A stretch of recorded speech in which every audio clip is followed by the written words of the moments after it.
Good morning. Good morning. Wake up. Wake up. Wake up. Wake up. Wake up. Good morning. Okay, let's get into it. So I just watched Cam and Mase, the show. It is what it is. Let me see what episode it is. Episode 15. You should definitely check it out. It was fire. So when they interviewed Jason Williams, I did a review on that interview, and I said they fumbled that bag. Like, I love the chemistry between Cam and Mase, but when them two was interviewing Jason Williams, I think they fumbled the bag. The story was told all over the place. I think they probably watched that video, you know what I'm saying? Like, looking back at their own footage, and they were like, yeah, okay, this is how we can improve on doing an interview.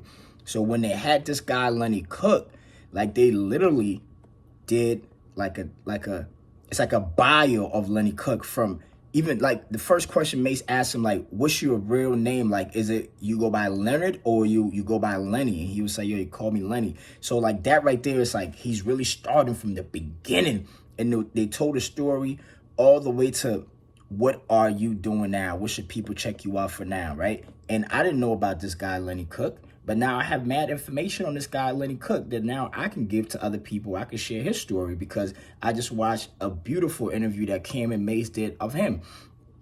So he was a prospect, he played basketball. He was like number one in the country. He was like averaging 24 at some point in time. Like, he was doing numbers, you know what I mean? And he was young, and he was coming up in New York around all these rappers, and then he was just getting into the lifestyle of just drinking and partying, having sex, you know what I'm saying, being arrogant. Like, it's like he kind of like, before he got in the NBA, he embodied the rapper, like the rapper arrogance, you know what I'm saying? And, just he was so good that he just thought he was that guy, right? And here comes another guy, Lebron, right? He played LeBron, okay? At that time he was doing more numbers than LeBron, but in the game that he played LeBron. I believe that he said he scored only 11 points in that game.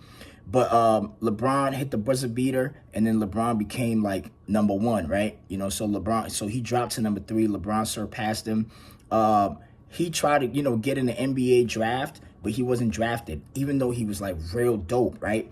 Like, but he said he realized that, he just didn't play the politics right. You know what I mean? Like, even when people were working out, like, he would be the one not working out because he just feels like he can get in the game and play on some Allen Iverson like type of energy, right? The arrogance gets back to it, and he felt like basketball was like a natural gift, and he didn't really work like to maintain that gift. You know what I'm saying?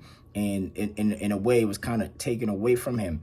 And when it gets worse, because I learned from the interview that when he didn't get drafted, right, I think he almost got a 10-day contract with a team to practice with them. And then after the game, after practice or after a meeting, he got into a car accident that had him in a wheelchair for like 2.5 years.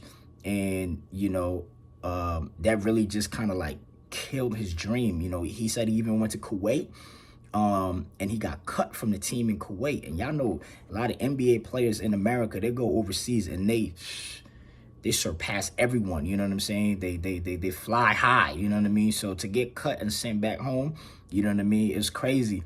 But one thing that he said was DJ Clue is somebody that's always held him down. Even because the thing is, people see you coming up, they're gonna support you, ride for you. But when they see that you're not that guy, they're gonna walk away and go be with whoever is popping. But he said DJ Clue has been like a father figure, has stood next to him. I think Cam and Mase asked all the right questions. That's why I'm able to retell the story the way I'm telling it with details, because they brought out all the details. And I love how Cam and him was going back and forth. It was like intense. It felt like they was in the street corner, like that nobody was backing down. Like here and there, they would shake hands or like they would bump their cups. You know what I mean? Let it be known, like, it's still cool. But I loved like the intensity. You know what I'm saying? He said that he feels like LeBron should reach out to him because he's still cool with Carmelo or Joakim Noah. Like, he's a motivational speaker now, telling the kids, like, yo, you got to take your talent seriously. You know, they did a whole documentary about him, you know. So essentially, to wrap it up, this is a story about somebody that, you know, had a great talent, a natural talent, was number one, and did not get drafted in the NBA. And, you know, somebody that he faced, who was LeBron, that he thought he was better than, that he was doing better than at that time, has now become one of the greatest basketball players ever. You know what I'm saying? And he feels like, you know, I feel like in a way, because he said he would go to the corner store with his daughter, and then he would see like pictures of LeBron, and his dad would say, the daughter would say, that's LeBron, and he would feel away because, you know, you feel like, yo, this could have been me. It should have been me. You know what I mean? So what I took from it is, if you have talent, pursue it at all costs. Practice at all costs. Aim to connect with your talent at all costs.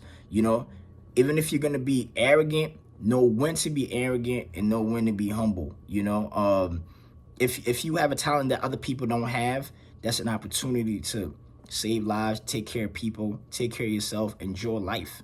You know, experience this universe in its highest. You know, so when you have it and it's God-given, you have to exercise and practice and maintain it at all costs.